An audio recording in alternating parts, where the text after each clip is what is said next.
So check out this script and how it's organized. That's one of the things that impressed me the most about this script. This was sent to me by one of the viewers and someone that I keep in touch with to just chat about parametric design and about future designs that we could do. He sends me his interpretation of the tutorial.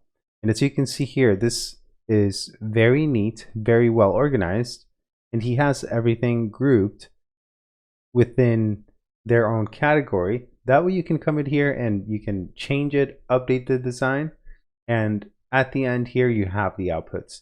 So I love seeing other people's scripts. It really motivates me to keep things organized, as you see here, but also to create a community and be in touch with people that can add not only to me but to everyone in general, because I would love to do more reviews of scripts that people send me. So thank you very much for being here. The tutorial for this will be down in the description below.